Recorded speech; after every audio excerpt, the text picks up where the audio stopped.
Hi. You probably don't know me, but odds are you feel bad for me. You see, I'm Prospector's wife, Tara. I know what you're thinking. Oh, that poor woman. The truth is, he's the sweetest guy. Most of the time. But when he starts rambling, yeah, you have no idea. It's actually far worse than you can imagine. Here's a little taste of my world. It's time for Prospector's Picky Pet Peeves on Rock 107. Since I recently spent the day at Knoebels, I thought it would be appropriate to have an amusement park version of Prospector's Picky Pet Peeves. So here we go.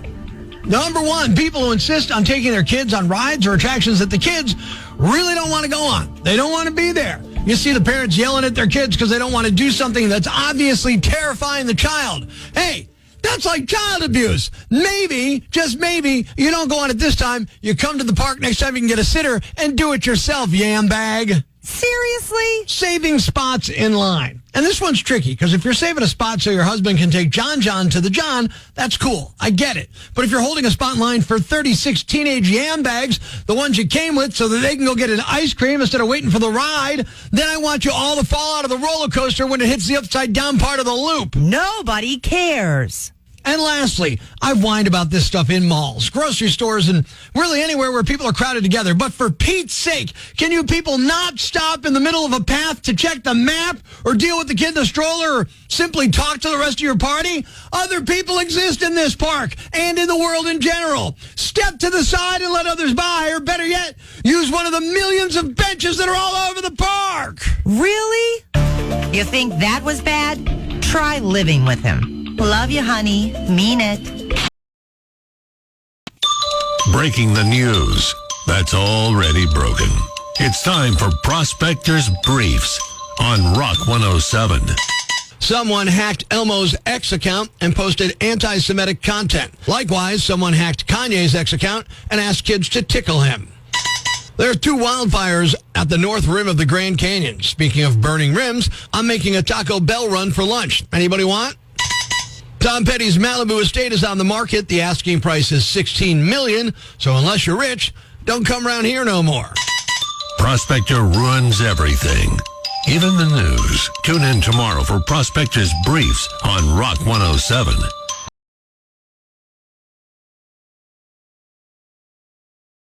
Will you skip or draw four for this party? Good morning, it's Prospector Show on Rock 107. Usually when people talk about Vegas card sharks, it's a reference to gambling on hardcore games like poker. But some people are also really sneaky good at Uno. Kid, are we talking about Uno, really? Mm-hmm. Like, you know, the card game where one bad move from your sister, you're never talking again. I said Uno!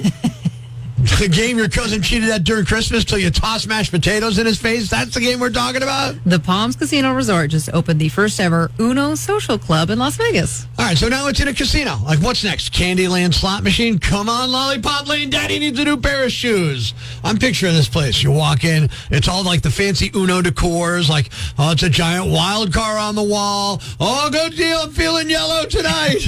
According to Mattel, who owns Uno, more of these temporary suites are expected to open across the U.S. later this year.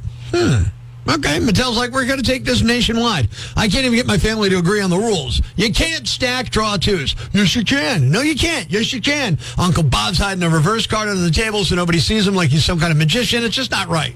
It sounds like it's mostly a stunt made for social media hype, so they're not bringing full-on Uno gambling tables to actual casinos just yet. Not yet. I want to know who's going. Like, you're in Vegas, right? You got poker, blackjack, shows, sparkly outfits. Half the shows have girls with their you-know-what's hanging out, and you're like, no, I'm going to play Uno. Cocktails and the show, gambling on Uno. What is this game? I don't have a brain. Are you serious? Oh, no. What? Now he's lost it all, gambling on Uno. He's quirky and cranky, and that makes for a lot of awkward interactions. What a jerk. Help Prospector learn from his mistakes. It's time for Am I a Jerk on Rock 107. Left me on my way to an appointment last week. Somehow, I got in the middle of a funeral procession. Now, I don't know how it happened. I made a right, then all of a sudden, bang.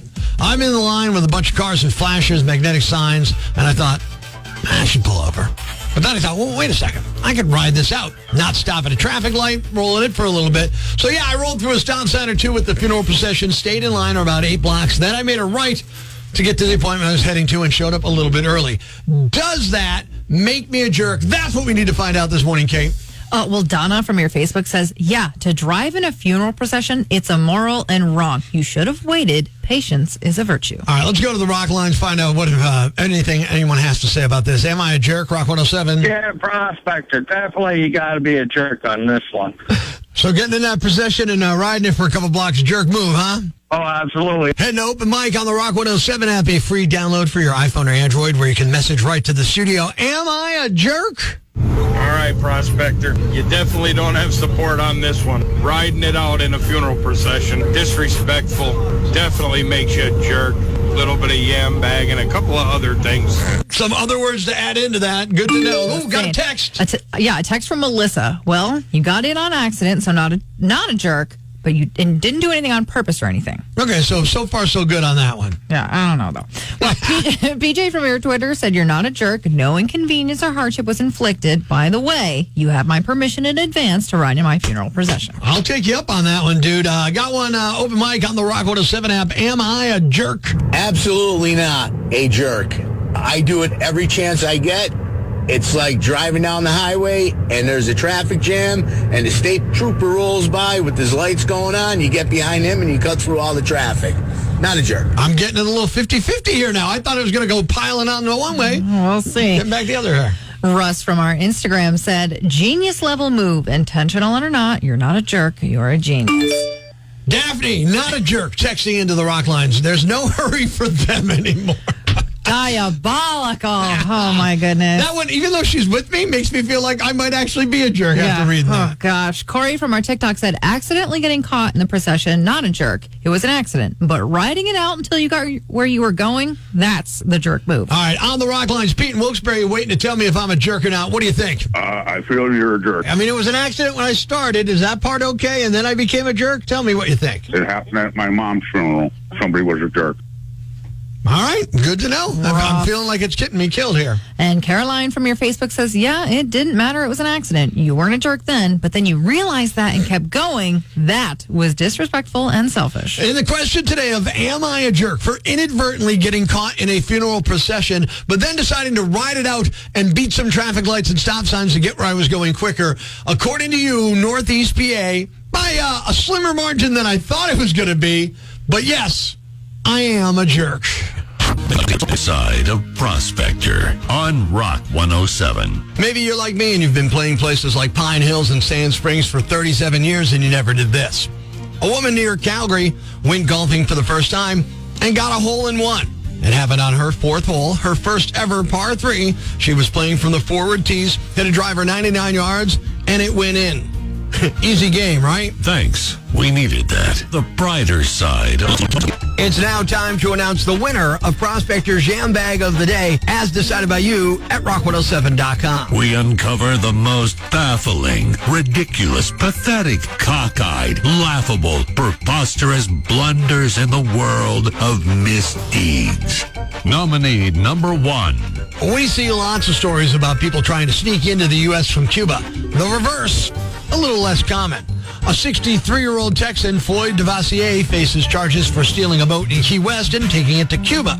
A 38-year-old woman was with him but remains unidentified. It's unclear if she knew about the incident. Devassier rented a 26-foot fishing boat from Beach Weekend Key West Marina on Tuesday and never returned it. He was heading south when the GPS tracker failed, losing track of him about 30 miles south of Key West. A witness on another boat spotted him heading towards Cuba and called in the authorities. Cuba's Coast Guard apprehended him and informed Homeland Security. Devassier is now back in the United States facing charges for hiring or leasing with the intent to defraud. The boat remains in Key West. The rental company owner is uncertain about recovering the boat and expressed disbelief at the incident. The motive for Devassier's action remains unclear, but he has a history of similar incidents, including a similar theft in 2019 that resulted in the boat being taken to Cuba. He also has convictions for drug-related crimes. Nominee number 2. Once you pop, the smuggling don't stop. Michael Macer, a 40-year-old Los Angeles County Sheriff's deputy, admitted in federal court to smuggling over a pound of heroin into the North County Correctional Facility. On April 30th, he picked up a grocery bag containing 2 Pringles cans stuffed with 511 grams of black tar heroin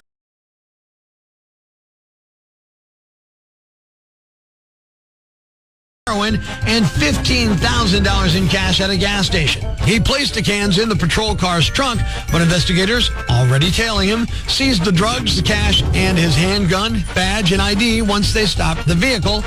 He was part of the Operation Safe Jails unit tasked with stopping gang and drug activity in jails, and he faces 5 to 40 years in prison. And the winner is... the deputy who thought Pringles cans were the perfect cover for smuggling heroin. You are the Yam Bag of the Day. And we'll move on to Friday's Yam Bag of the Week competition. Keep it here for all the nominees for Prospector's Yam Bag of the Day, weekday mornings on Rock 107.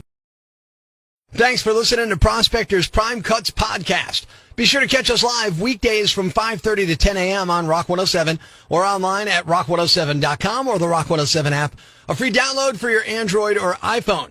Subscribe to the podcast on Apple Podcasts, Google Podcasts, Spotify, Stitcher Radio, or wherever you get your podcasts so you never miss Prospector's Prime Cuts.